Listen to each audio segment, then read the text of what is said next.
जय हिंद साथियों, कैसे हैं आप लोग। उम्मीद करता हूं स्वस्थ होंगे। तो दोस्तों, आपकी तैयारी को धार देने के लिए हम लगातार जारी कर रहे हैं अपनी जो वीडियो की सीरीज है। और जीएस का ये जो 5वां टॉपिक हम लाए हैं आपके लिए। इससे पहले हमने डाला था कि भारत की प्रमुख नदियों को कैसे पढ़ें, वो हमने पहले डाला था। अब हम नदियों को पढ़ने का सिर्फ 3 वीडियो लाएंगे। पहले वीडियो में हम सिंधु नदी तंत्र पढ़ा देंगे, ठीक। और दूसरे में गंगा नदी तंत्र, तीसरे में ब्रह्मपुत्र नदी तंत्र और प्रायद्वीपीय नदियां हम कोशिश करेंगे कि कंप्लीट कर लें। ज्यादा लंबा वीडियो इसलिए नहीं बनाता हूं ताकि आपको देखने में भी मजा नहीं आएगा और मन नहीं करेगा देखने का। इसलिए छोटे छोटे वीडियो 10-10, 15-15 मिनट के हम 3 या 4 वीडियो कर देंगे। अभी हम 1 घंटे का वीडियो बना ले तो आपको देखने में मजा नहीं आएगा और आप स्किप कर देंगे। तो अब ये सिंधु नदी तंत्र है, ये किसका हिस्सा है पहले हम आपको रिकॉल करा दें। हमको क्या पढ़ना था, नदियों को किन आधार पर बांटा गया, हिमालयी नदियां और प्रायद्वीपीय नदियां। हिमालयी नदियों को क्या कहा गया, सदानीरा, क्योंकि इनमें वर्ष भर जल भरा रहता है।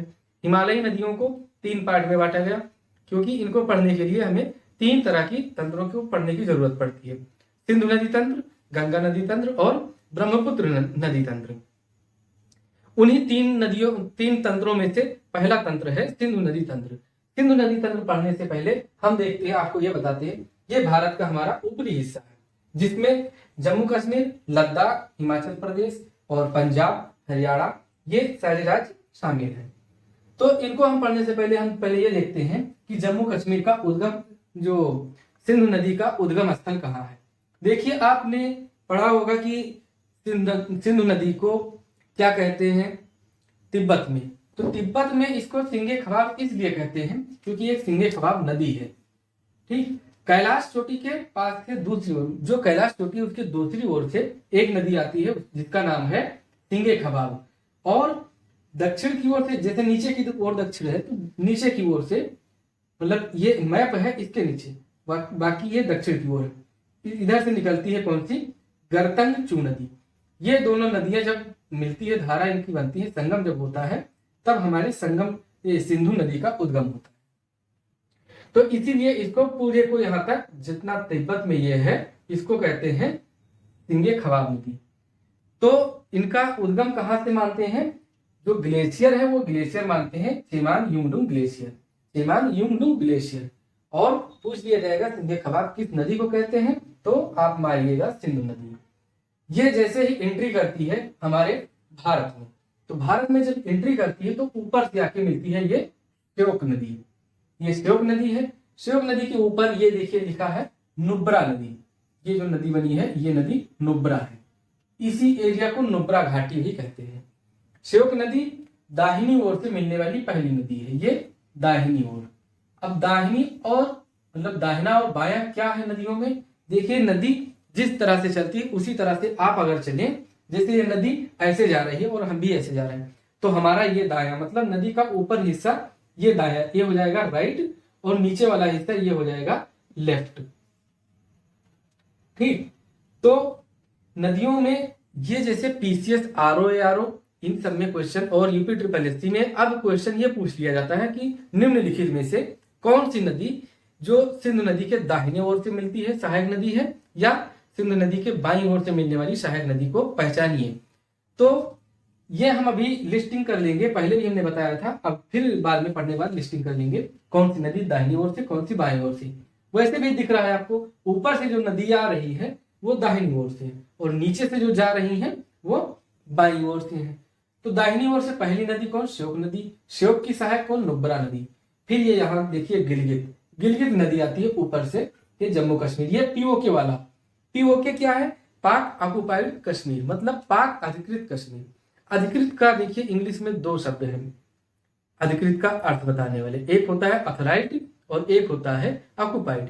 अथराइट उसे कहते हैं जो लीगल तौर पे होता है, और जो इलीगल होता है उसे कहते हैं ऑक्युपाइड। तो ये है पाक ऑक्युपाइड कश्मीर। तो वहां पे गिलगित नदी मिलती है, कहा, सिंधु नदी में। फिर सिंधु नदी में जो दाहिनी ओर से आती है काबुल नदी। काबुल नदी की एक सहायक नदी है स्वात नदी। ये यहाँ देखिए सहायक नदी है, और यहाँ पे ये आके मिल जाती है किसमें, काबुल में। और ये काबुल नदी आके मिलती है सिंधु में। मतलब पहली, दूसरी और ये तीसरी, और भी कई हैं लेकिन मुख्य है। तो तो आपके लिए देखिए, आप याद करेंगे तो पहली नदी श्योक, दूसरी गिलगित, तीसरी काबुल, चौथी कुर्रम, ठीक, पांचवी गोमर। ये सिंधु नदी में मिलने वाली नदियां हैं दाहिनी ओर से। अब आपसे अगर पूछ लिया जाए कि सिंधु नदी में दाहिनी ओर से भारत में मिलने वाली नदियां कौन सी हैं, सहायक नदियां कौन सी हैं, तो दो नदियां श्योक और गिलगित। ये कुर्रम नदी है, इसकी सहायक नदी है तोची नदी, ये पाकिस्तान में है, और उसके नीचे है गोमल।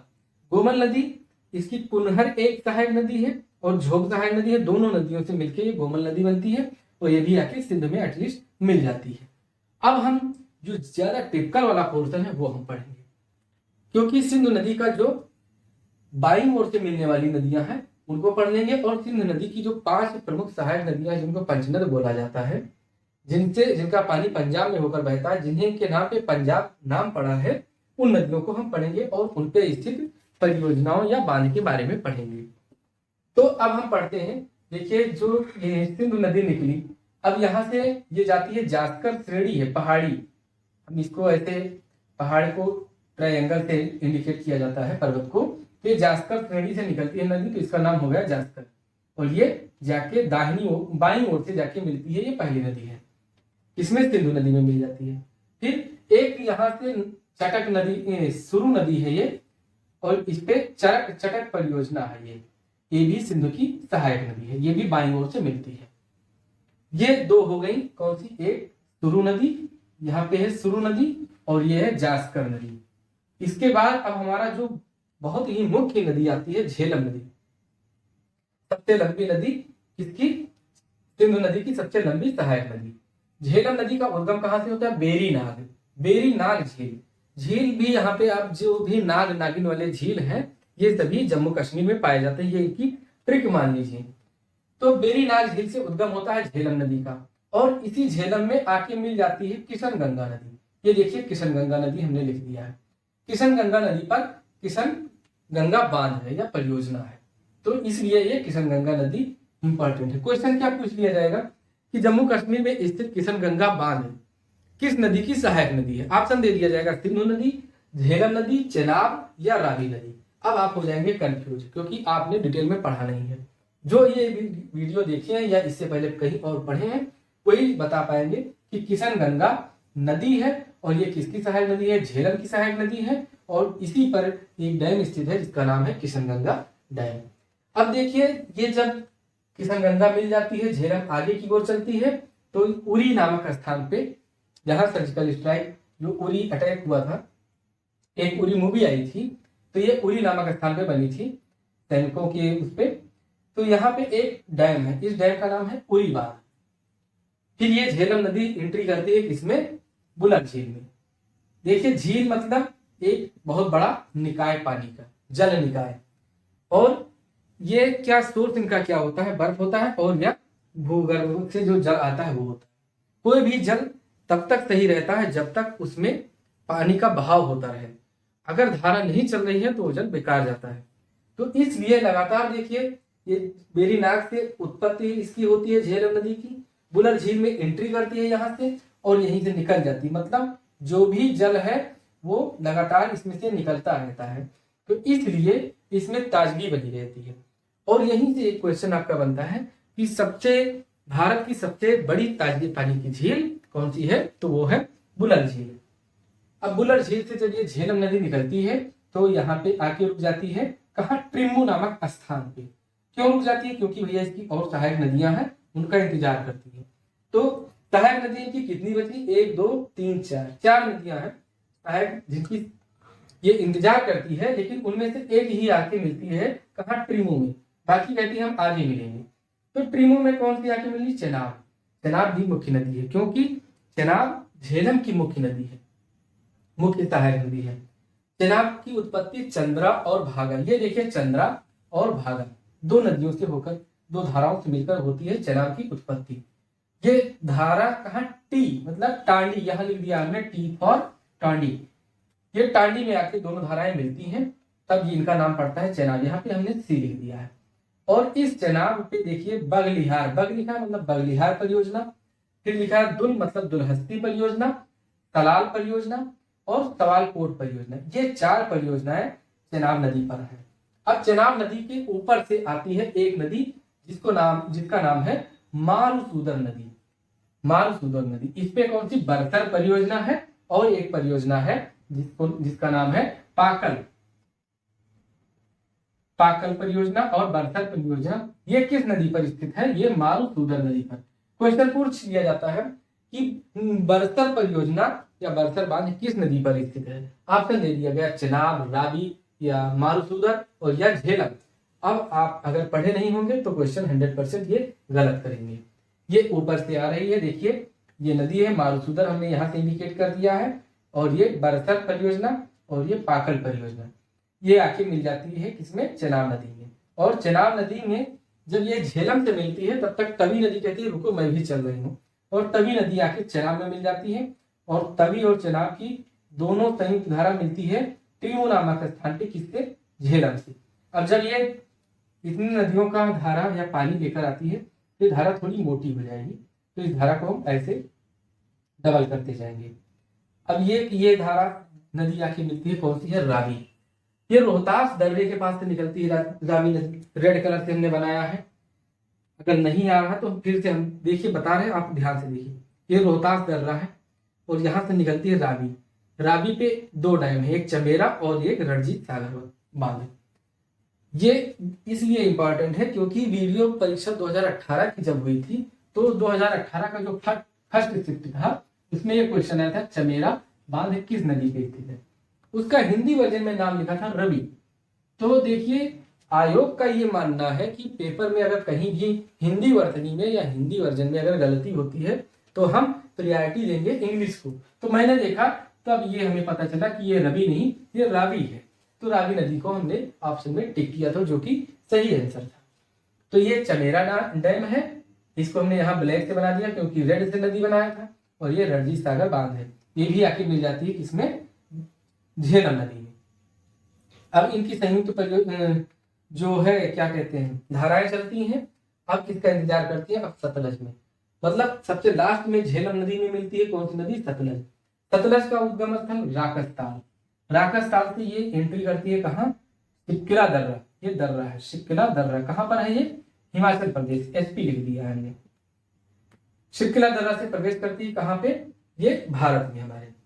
इन पे सतलज जो नदी है ये एक परिवर्ती नदी है, मतलब ये ऐसी नदी है कि सतलज, सिंधु और ब्रह्मपुत्र इनका जो उद्गम है या इनकी उत्पत्ति है ये हिमालय की उत्पत्ति से पहले, जो हिमालय की उत्पत्ति से पहले है उनको पूर्ववर्ती नदियां कहते हैं। तो इनको हम क्या बता रहे थे? गोविंद सागर डैम है सतलज नदी पे, और एक है नेथपाल डैम, ठीक, और हरिके बैराज है, और जो सबसे फेमस डैम है भाखड़ा नागल बांध। ये 4 डैम है इसके। सतलज में एक नदी आके मिलती है जो ब्यास कुंड, रोहतास दर्रा के नीचे ब्यास कुंड है, यहाँ से उत्पत्ति होती है और हरिके बैराज पे आके रुक जाती है, मतलब मिल जाती है सतलज में, और इसका नाम है इस नदी का ब्यास नदी। ब्यास नदी, इसको हम बी से इंडिकेट करते हैं। क्वेश्चन पूछ लिया जाता है निम्नलिखित में से कौन सी नदी है जो भारत में उत्पत्ति होती है, ठीक, और भारत में ही वो विलय हो जाती है किसी अन्य नदी में, और वो सिंधु नदी की सहायक नदी भी कही जाती है। तो ऑप्शन उसमें 4 दिए रहते हैं, चेनाब, झेलम, सतलज और ब्यास, या फिर दे दिया जाएगा रावी और ब्यास।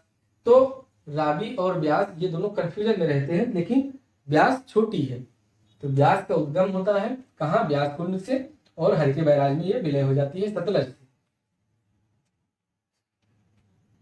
तो ये सतलज नदी आके मिलती है झेलम से, और इनकी संयुक्त धाराएं मिलती है किससे?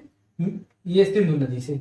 और सिंधु नदी में ये कहाँ मिलती है? ये पाकिस्तान की मीठनकोट में। ये हो गए हमारे सिंधु नदी के सहायक नदियां, और उनके जो क्या बनाए गए हैं डैम, और उनकी सहायक नदियां। तो इसको हमें लगता है आपने सही से समझ लिया होगा। अगर नहीं समझ पाए होंगे तो एक बार फिर से रिवीजन कर लीजिएगा इसका। और अब हम कुछ चर्चा करते हैं विशेष बातों की। सिंधु नदी तंत्र की बात आई है तो सिंधु नदी से क्या क्या सवाल बन जाते हैं? एक सवाल बनता है सिंधु समझौता कब हुआ था? तो सिंधु नदी समझौता हुआ था 1960। अब आपको कमेंट करके बताना है कि 1960 में भारत के प्रधानमंत्री कौन थे। समझौता क्या हुआ? समझौता यह हुआ 4 नदियों पर समझौता हुआ। 5वीं नदी तो सिंधु थी, 4 इनकी सहायक नदियां।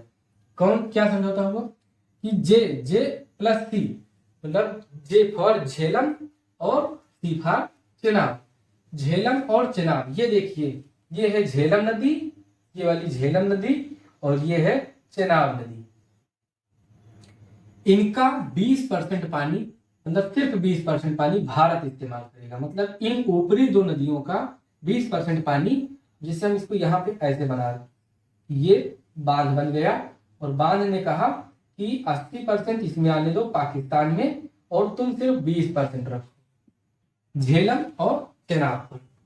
तो समझौता हुआ कि 20% पानी भारत इस्तेमाल करेगा, बाकी 80% देगा किसको? पाकिस्तान को, क्योंकि देगा नहीं तो मर जाएगा सूखा से। लेकिन दूसरी ओर कहा कि जब 4 नदियां तो 2-2 हो जाए समझौता।